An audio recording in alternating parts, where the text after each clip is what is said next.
Hello and welcome to my YouTube channel. Thank you for joining me today. If you like what you see, please don't forget to subscribe to this channel. I'd like to give a quick shout out to my local quilt shop. I just adore this little place. It's called thelittleshopofstitches.com. If you're at all interested in learning more about them or the classes they may offer, please look them up online. If you're interested in learning more about me or following my blog, please visit me at my website, which is www.threadworksfactory.com. Also, I'm on Facebook. Just look me up there. I wanted to go over a quick tutorial today on doing a wreath with a special flower that's on the wreath, and it fits into a square block. So I have gone ahead, and in order to save time, I've marked out in chalk a block that would represent, well, a block, and a large circle that represents the spine, an inner circle that represents where my feathers are going to go to but not extend past, and the motif that I'm going to place here. And you could place any sort of motif here, but one word of caution when you place the motif into a design such as this, you want to make sure that you leave your pathway open in through this zone so that you can cross back through it in order to continue on with your quilting. You'll see what I mean in a minute. I'll get this piece of lint off that just dropped there. I'm going to drop a needle in, and I'm going to get started first by drawing my flower. What I'm going to actually do is start my flower at what is going to be the center point for it. I'm going to just drop my needle in, grab my thread. Give me a moment here to just tie off a smidgen.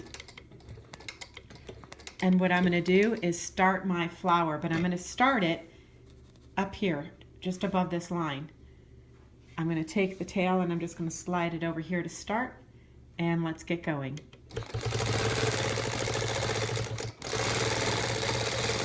I'm just going to do the basic of feathers that I can do.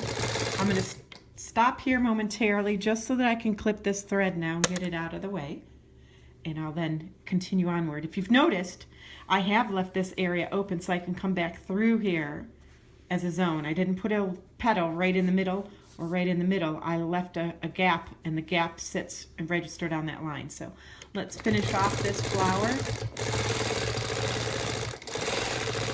There's our flower motif. Now from there, what I'd like to do is I'm going to get started on doing the feather. And the feather is going to have some feathers to it, and it's going to have some curls. I'd like to come off the flower and put some curls coming off the flower. So let me start with that.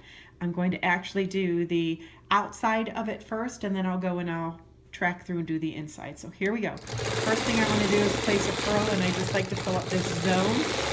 So I've got my curl in. I'd like to come off that curl, put in a feather, and I'm just coming back to where that spine is that I drew in chalk.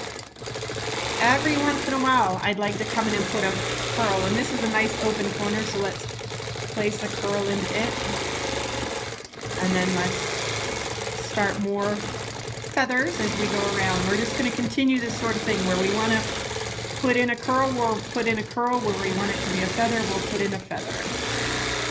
I don't have to put a curl in each corner just because I put a curl in that first corner.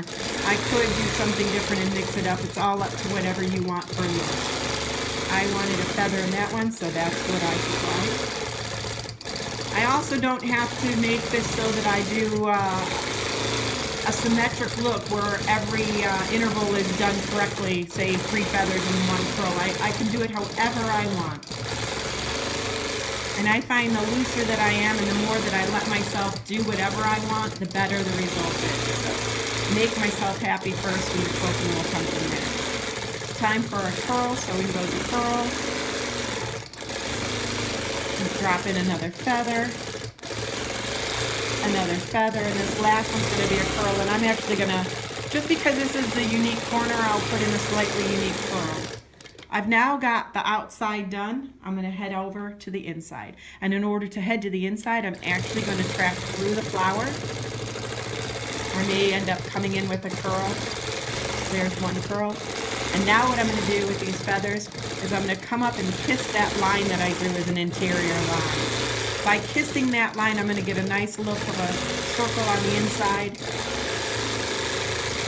Another curl here, since I haven't done one in a little while. Made that curl touch that line as well. Another feather, and lastly, just to place it in here, a curl. Done. That didn't take too long, did it? I'll tie this off and I'll move out so you can see what it looks like. But it's a really cute treatment on a block, all custom stitched. You saw it didn't take very long at all to do it. And it has a nice, unique custom look to it. Beautiful look, not hard to do. With a little bit of practice, you can do it as well. There's all sorts of echoing that could take place around this as well to help fill this zone where this needle is at right now. But something done in a pinch, beautiful look. Don't forget to like my Facebook page. Don't forget to subscribe to this channel. And don't forget to visit me at www.threadworksfactory.com. Go on out and give this a try on your long arm or on your domestic or on your mid arm and have fun with it. Thank you so much for visiting today.